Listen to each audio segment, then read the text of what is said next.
Oi pessoal, tudo bem? Eu sou a Kênia. Seja bem-vindo ao meu canal. Se você não é inscrito, já se inscreva e deixe o seu like aqui, porque hoje eu vou contar um pouquinho de uma experiência triste, porém que gerou um grande testemunho e, na verdade, há 9 anos atrás eu já deveria ter contado esse testemunho, mas por alguma razão isso ficou internalizado dentro de mim. E eu senti no coração de vir falar com vocês hoje, né? Vocês já viram o título do vídeo, já sabem do que se trata. E eu queria explicar para vocês como que foi a minha experiência, né? E hoje eu não estou totalmente preparada para falar sobre esse assunto, sobre essa perda, né, que eu tive do meu filho Pedro, mas eu senti necessidade de contar, porque talvez, né, aí do outro lado tem alguma mãezinha precisando de um conforto, precisando de uma palavra que eu espero que chegue ao seu coração. Talvez eu tenha que parar esse vídeo algumas vezes, porque é um assunto que dói, né? Que faz a gente chorar, né? Uma vez eu ouvi que a perda de um filho é o único luto que não tem nome. Quando você perde um pai ou uma mãe, você fica órfão. Se você perde um marido, você fica viúvo. Mas se você perde um filho, não tem nome para esse luto, para essa dor. E o que aconteceu foi o seguinte: foi a minha primeira gravidez em 2015 e eu descobri com 12 semanas de gestação. Eu sou o tipo de grávida que não tem tantos sintomas, então os meus sintomas são dor nas costas, que já era algo comum pelo trabalho que eu executava, e fome, que também é outra coisa muito comum na minha vida. E não sou de sentir enjoo, não sinto tontura, não desmaio, né? Dormir já faz parte da minha vida, eu sou sonolenta. Então eu não senti ali que eu estava grávida. Quando eu descobri, eu estava de 12 semanas de gravidez. Primeiro filho, a gente sente medo, claro, né, a surpresa do momento, mas a gente ficou muito feliz, eu e meu esposo, e cuidamos de toda a gravidez, começamos a fazer o pré-natal com um médico muito bom aqui da minha cidade, e quando chegou nos 6 meses de gravidez, eu resolvi fazer uma viagem.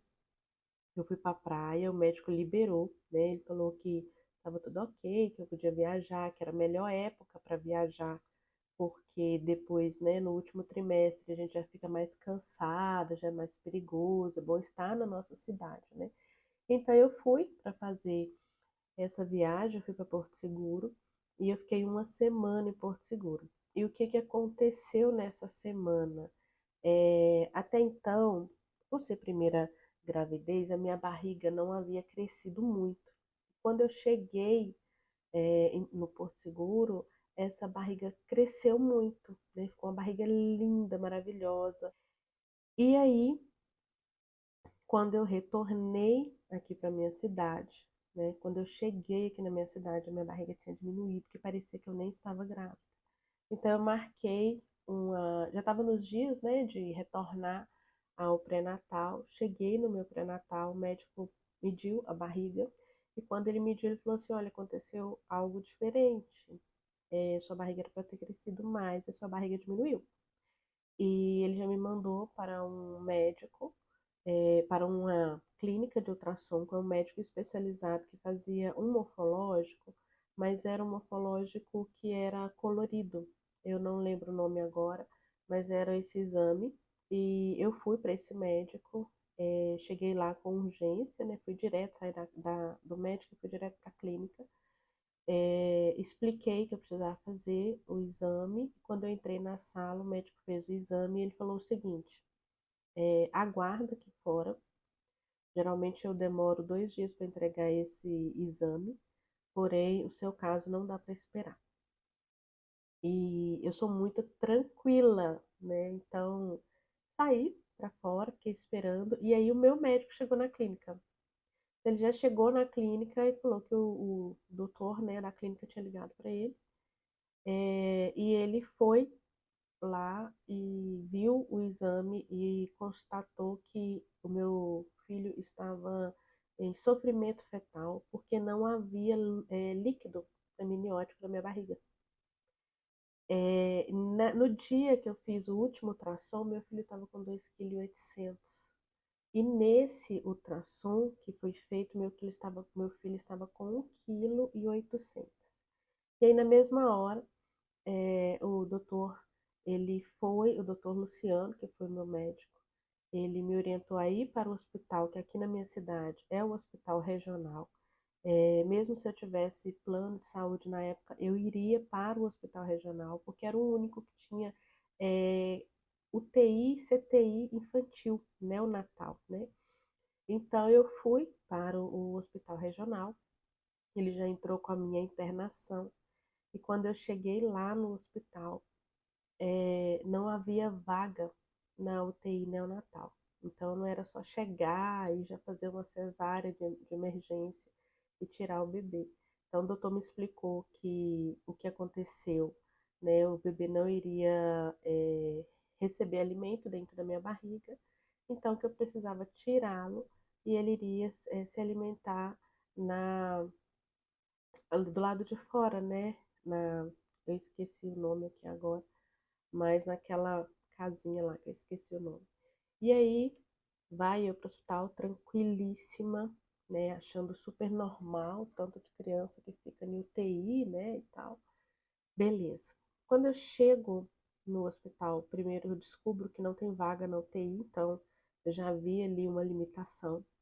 Eu fui para uma sala onde tinha 4 grávidas em trabalho de parto, né? Elas estavam ali para ganhar bebê, uma gritando de dor, a outra falando que estava com dor de cabeça, e aquele negócio todo, e aquilo já comecei a sentir a pressão do que era o hospital.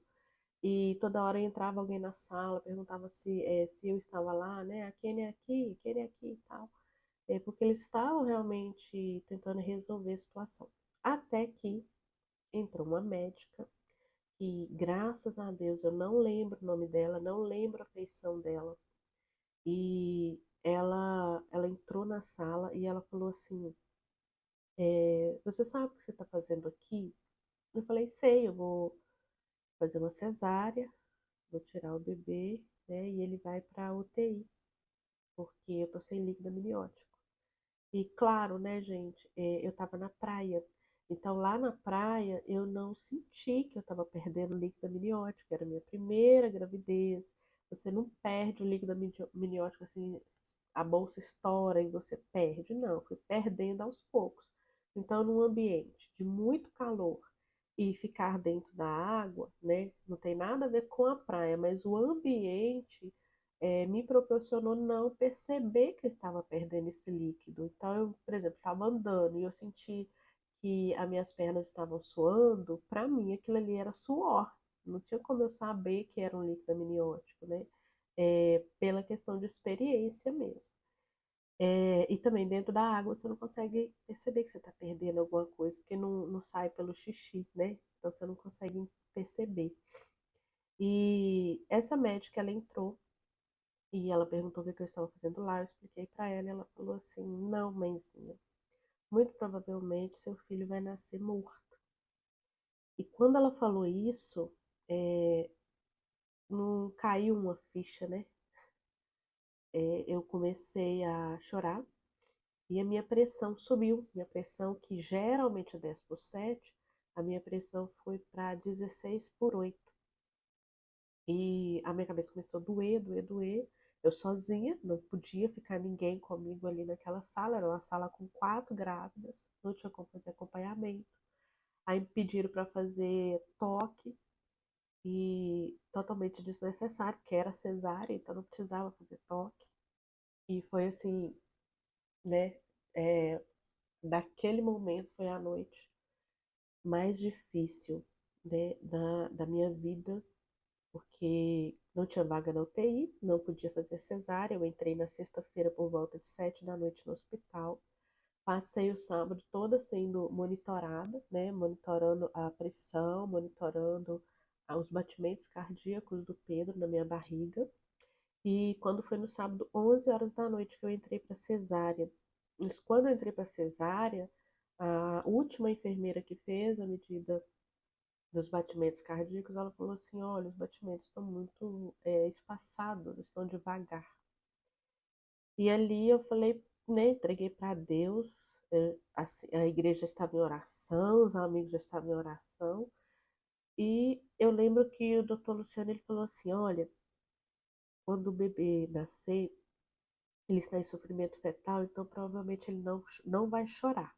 Então você não se desespera, não acha que ele está morto, porque ele não está, ele só não vai chorar. E aí eu fui, né, sem barriga nenhuma, não tinha mais nada de barriga. E eu fui para fazer a cesárea, né, para o bloco cirúrgico, e foi a coisa mais linda desse mundo. O anestesista parecia um anjo, tenho certeza que assim, ele foi substituído ali na hora, porque foi um anjo de Deus que estava ali do meu lado, me acalmando com todas essas turbulências. Quando Pedro nasceu, Pedro chorou. Quando ele chorou, é como se as minhas esperanças todas se restabelecessem. E aí, o médico, a médica que estava fazendo o parto junto com o doutor Luciano, até perguntou ele na hora: se eu tenho certeza, doutor, que essa criança estava em sofrimento fetal? E aí ele falou assim: o ultrassom não mente, o ultrassom tá ali, né? E o Pedro nasceu, não pude pegá-lo, né? Ele foi direto para a UTI. E eu lembro que eu fui ver o Pedro no outro dia, né? Porque tinha que passar a anestesia da cesárea, então, para me levantar, para me ir até na UTI. Foi no outro dia, por volta de 11 horas da manhã, que eu fui ver, né? Não podia pegar. E é outra parte dolorosa da mãe que está com o filho da CTI, da UTI, né? Você não pode pegar, você não pode tocar, você só pode ver. Ia ser muito doloroso. E só depois de 6 dias é que eu pude pegar o Pedro no colo, por um período pequeno de tempo. Mas essa foi só o início, né, da batalha. Então, primeiro foi a luta para nascer, né, para ter um lugar. E a gente conseguiu essa vaga na UTI, graças a Deus, e ele foi para a UTI. E os primeiros dias para fazer exame, ele fez exame do pezinho, tudo ok, olhinho, tudo ok. E aí veio o exame do coração. E eles sempre avisam, né, na neonatal, geralmente aqui tem 4 médicos. Então, assim, a gente tinha médicos excelentes, excelentes, médicos bem conceituados mesmo. E o médico avisou, falou assim: olha, geralmente o bebê que nasce prematuro, porque eu estava com 6 meses e meio, eu estava com 32 semanas e ele regrediu para 30 semanas, porque quando tirou ele, ele já estava com 800 gramas. Ele regrediu para 30 semanas. E aí, o médico falou que geralmente o prematuro tem sopro no coração, que era normal e tal. E aí veio uma equipe fazer esse exame do coração e constatou que ele tinha uma deficiência no coração chamada tetralogia de Fallot. E o que é essa tetralogia, né? Faltou uma parte do coração, a parede do coração não foi fechada. Então, o oxigênio passava no coração, mas não conseguia ser distribuído para o corpo todo. Poucos dias depois, ele começou a ficar com as pontas dos dedinhos pretas, né? E ele estava respirando pelo aparelho, tentou tirar várias vezes, não conseguiu. Ao todo, o Pedro ficou no hospital 72 dias, internado. Então, nós tínhamos algumas promessas. A primeira é que ele nasceu com infecção. Infecção, não lembro o nome da infecção, uma infecção que precisava ser tirada, para que ele fosse para Belo Horizonte para fazer lá a cirurgia do coração, para ter chances de vida. Mas o próprio médico, um dos médicos da neonatal, falou que ele tinha um sobrinho que tinha essa tetralogia de Fallot e que era uma criança normal, né? Só não podia jogar bola, fazer exercícios, né? Coisas muito específicas, mas que tinha uma vida normal.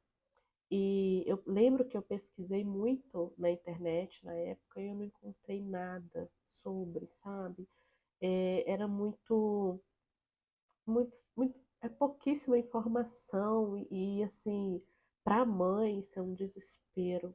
É um desespero, porque quando você vê, igual agora você está vendo esse vídeo, assim, se você está na mesma situação, você consegue ter um pingo de esperança, você consegue entender o que você está passando, sabe? E quando você não acha nada, nenhuma informação, ninguém que viveu a mesma coisa que você, é mais difícil. Você se sente sozinha. E eu me apeguei, né? Claro, eu sou cristã, me apeguei à minha fé, me apeguei a Deus, comecei a fazer campanha, comecei, né, a orar mais, jejuar mais. Foi um tempo muito difícil, porque como ele nasceu antes do tempo, eu trabalhava com eventos na época, então eu tinha que dividir o meu tempo com ele no hospital e com os eventos, com as festas que eu fazia. E, ai, gente, mãe, né? A gente, por nós queremos estar lá o tempo todo. Eu também não podia ficar lá o tempo todo. Tinha um tempo determinado. As próprias enfermeiras falavam, vai embora, né? Volta amanhã, você tá cansada e tal. A única vantagem, né? Se há vantagem, era que eu podia entrar a qualquer hora. Então, se eu quisesse falar 5 da manhã, eu podia ir. E aí, começou então, depois da tetralogia de Fallot, começaram as lutas, né? A primeira foi a questão de fazer a cirurgia. Na cidade, na época, não havia contrato com avião. Não tinha avião que levasse. E para ele fazer a cirurgia em BH, precisava de um avião. Então, a gente conseguiu esse avião, né? Graças a Deus, na época, a gente conseguiu um contato, um senador, né, lá de BH conseguiu esse avião para ficar à disposição para que ele fosse para lá. Aí, Primeira Guerra vencida. Beleza, conseguimos o avião, mas ele precisava ter 2 quilos para fazer a viagem. E ele ficava oscilando, sabe? Ele oscilava entre 1,5 kg, 1,6 kg, 1,5 kg, 1,6 kg. A semana ganhava 1,650 kg. Ai, meu Deus, só falta agora poucas gramas. Aí ele perdia para 1,5 kg. Por quê? A própria tecnologia fazia isso, né? Ele tinha dificuldade de receber todo o alimento e distribuir para o corpinho todo o alimento. Chegou ao ponto, né, de fazer tanto exame de sangue, de tudo, que ele ficou com catéter, entrava pela testa, porque não tinha mais veia para tirar. Ele nasceu muito pequenininho, né? E foi isso. E por fim eu lembro que eu não ia mais nos horários que os médicos estavam, porque os médicos falavam assim, eu chegava e eles falavam assim, olha, mãezinha, o Pedro hoje teve 2 convulsões, o Pedro hoje teve uma parada cardíaca, sabe? E doía ouvir isso, sabe? Era aquela questão assim, se eu não soubesse, eu tinha esperança. Mas quando eu sabia dessas coisas, eu falava assim, Jesus, meu filho não vai sobreviver. Então eu parei de ouvir o que os médicos diziam e comecei só a profetizar a vida dele. Desses dias finais, né, de hospital, quando ele começou a chegar nos 1,8 kg, a gente ficava vendo a questão do oxigênio, do batimento, porque fica uma máquina em cima da incubadora colocando os números. Então eu aprendi na época, hoje eu nem sei mais, mas na época eu aprendi até a olhar e saber quando ele estava com o batimento bom e quando ele não estava. E nos últimos dias, assim, eu comecei a perceber ele distante, o olhinho dele mais apagado, sabe? E eu queria ficar mais tempo com ele e a pressão, né? Fora isso, porque tem toda uma vida fora, né? E assim, se a criança fica 5 dias na UTI, todo mundo tá ali com a mãe, né? Ai, seu filho tá na UTI, vamos cuidar, vamos ajudar e tal. Mas 70 dias na UTI, as pessoas não estão mais querendo ouvir o assunto. Então, eu ia todo dia, eu tirava leite do hospital todos os dias, eu congelava o leite, né, colocava no freezer, para quando ele saísse, eu poder dar o leite materno para ele. E no hospital ele tomava suplementação, né, direto na veia. E aí a gente ficou nesse quadro, esperando ele completar 2 quilos. Ele, além de completar 2 quilos, ele teria que se livrar da infecção, então ele poderia tomar remédios após os 2 quilos para tratar a infecção, para poder ir para Belo Horizonte fazer a primeira cirurgia de muitas que iriam vir ao longo dos anos. E aí, nesses dias finais, eu lembro que eu trabalhei numa festa, no casamento. Quando acabou o casamento, eu falei, eu quero ir para o hospital. E aí eu fui para o hospital, era 5 horas da manhã. Cheguei no hospital e fiquei com ele até 6. E nesse dia ele estava com os batimentos cardíacos bem fraquinhos. E a enfermeira falou assim: olha, mãe, vai para casa dormir, né? Que você não dormiu, nem seu esposo. Mais tarde você volta. Eu acredito que ele vai estar melhor. Agora ele está agitadinho, tá bem fraquinho, e a gente só podia colocar a mão dentro da incubadora. Então eu ficava com as 2 mãozinhas ali na incubadora, em cima dele, né, pra ele sentir o meu calor, porque eu não podia pegar. Só podia pegar quando ele tava com os batimentos bem, né, bons. E eu fui para casa, fui dormir. Quando deu 9 horas da manhã, o hospital ligou, informando que ele havia falecido. E, assim,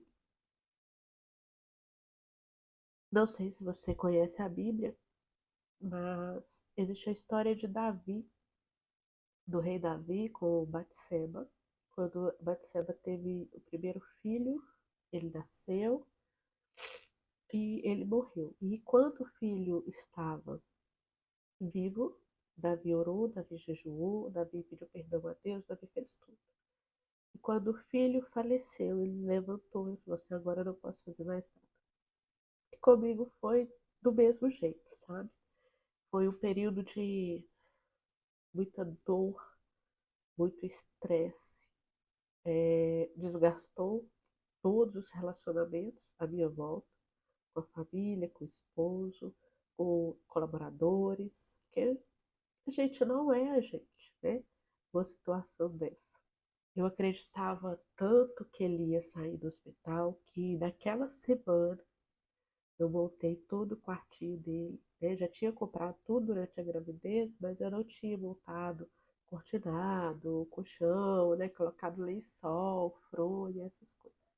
E nesse dia, essa semana, eu lavei todas as roupinhas, organizei tudo, arrumei o quartinho todo e deixei tudo pronto porque eu queria recebê-lo em casa. Mas Deus, ele trabalha de uma forma diferente, só que é para o nosso bem, porque se ele tivesse ido para casa e ele tivesse falecido em casa, muito provavelmente eu iria mudar de casa, não ia querer continuar lá. Então, Deus sabe de todas as coisas. Então, ele não foi para casa, ele faleceu no hospital. Na época, uma semana, umas 2 semanas antes, eu fui fazer uma decoração numa igreja. E quando eu passei, estava tendo um velório na capela da igreja, assim. E era um caixão azul, azul claro. E eu nunca tinha visto, gente, um caixão colorido. Eu já vi caixão de madeira tradicional.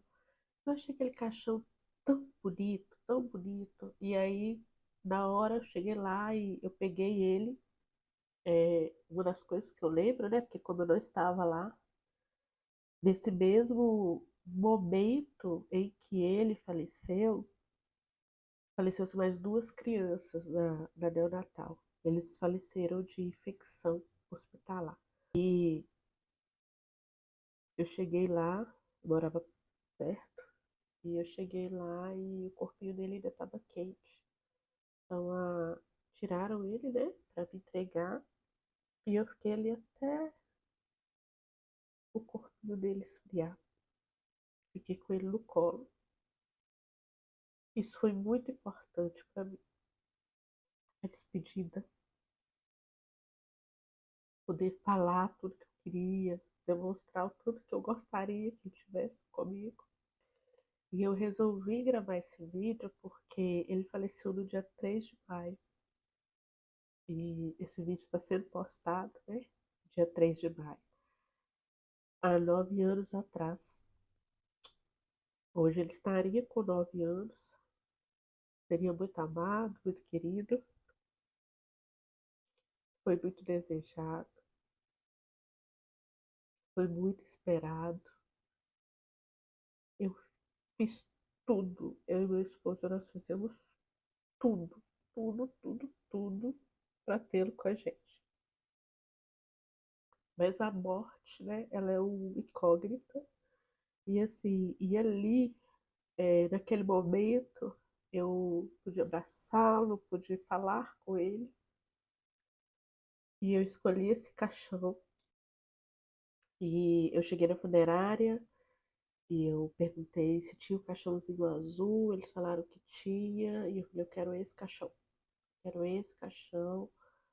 O meu filho era o mais caro que tinha, na linha mais caro, não tem problema, eu cuidei de tudo, eu fui no cartório, fiz certidão de óbito, e naquele mesmo dia, 5 horas da tarde, a gente fez o enterro dele.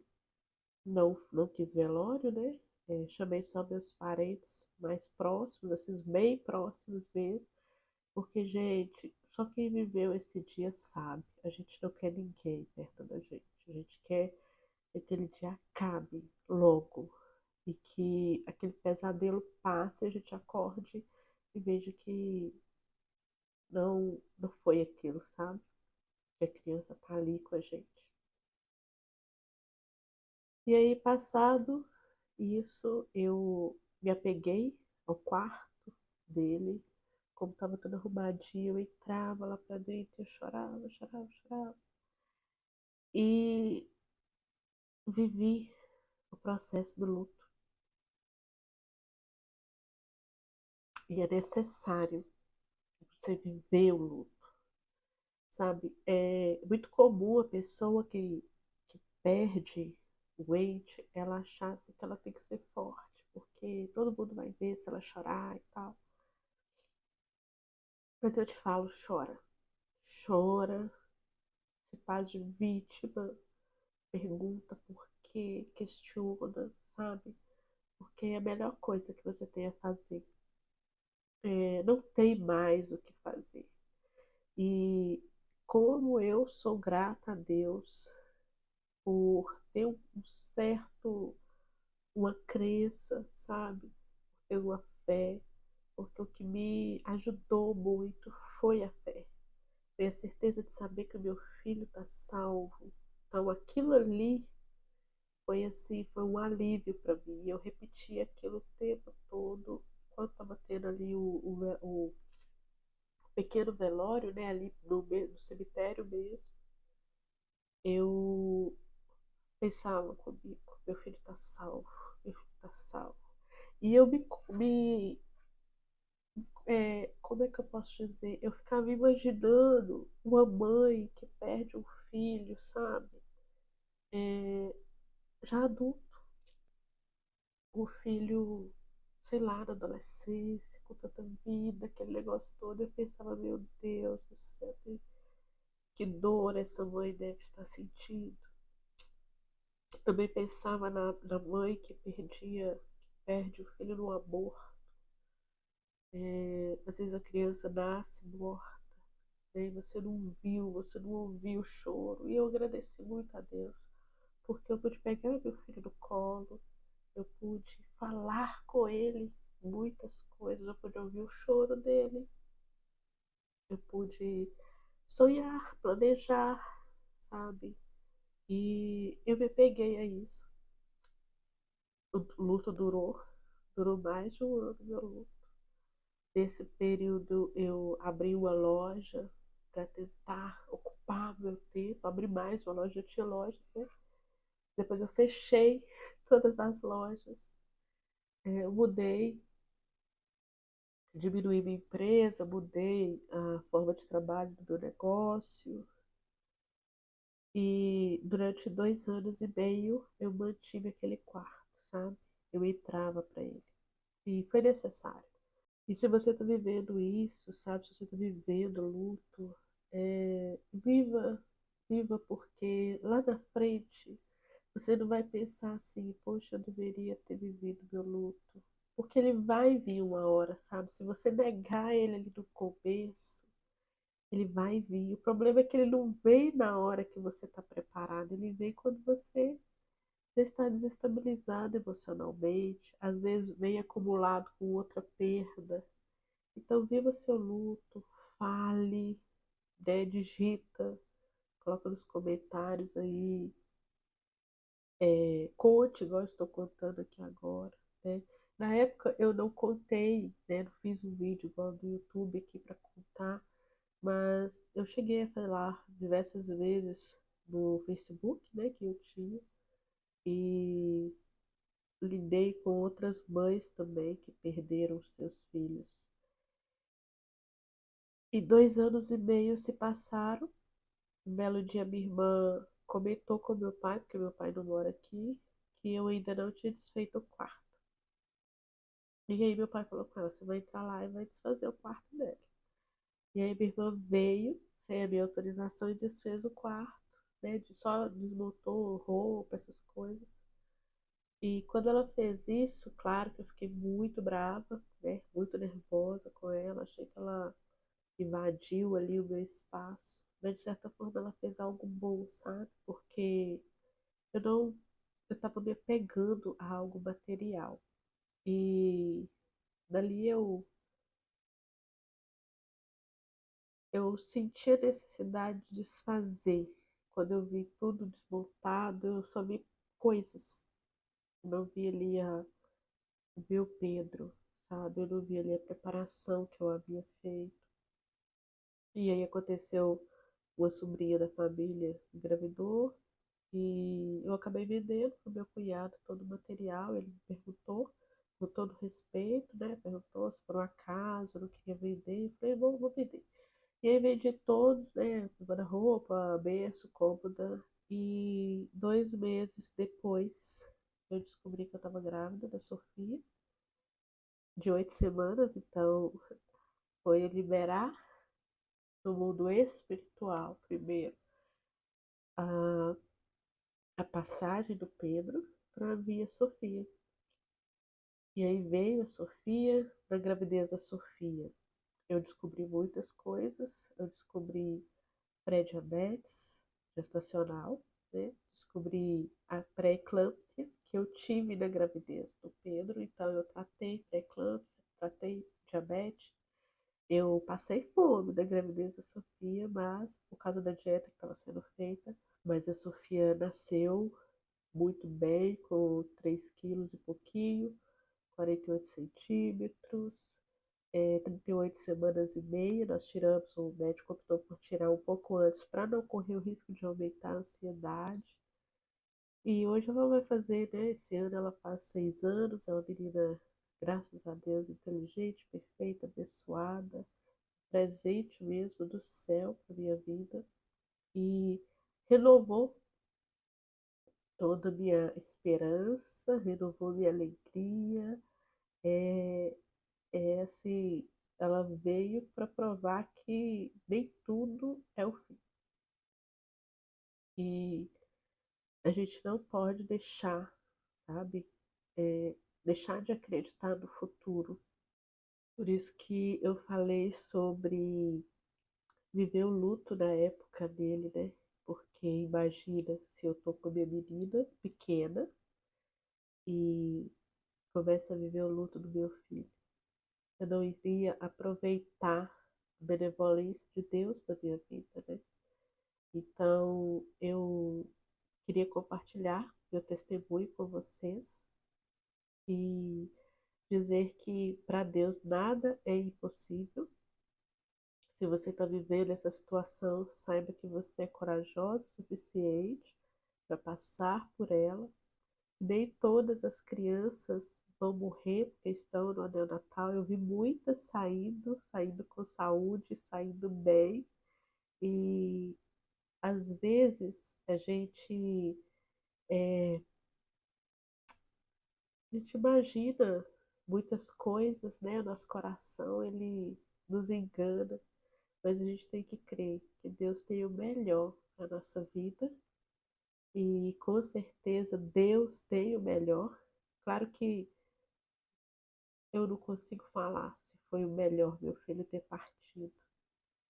O que eu sei é que com certeza para ele foi melhor estar ao lado de Deus, né? Hoje. Eu não sei como seria a vida dele aqui na Terra. Não sei qual tipo de dificuldade ele teria, qual sofrimento eu, como mãe, iria sentir por ele, né?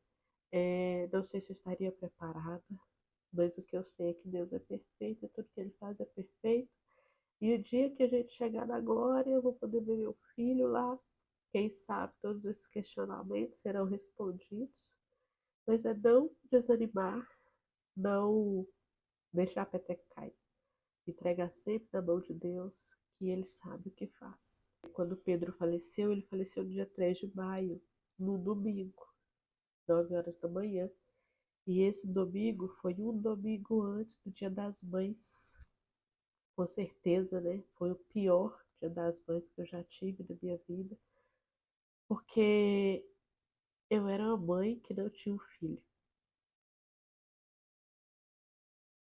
E sei que muitas mães não estão com seus filhos no Dia das Mães. Mas você não é menor do que outra mãe que está com o filho nos braços, porque você é uma mãe. E mãe é para sempre. Então, eu quero te desejar um feliz Dia das Mães e dizer que se você não tem um filho nos braços hoje, não desanime, porque Deus sabe o tempo de todas as coisas.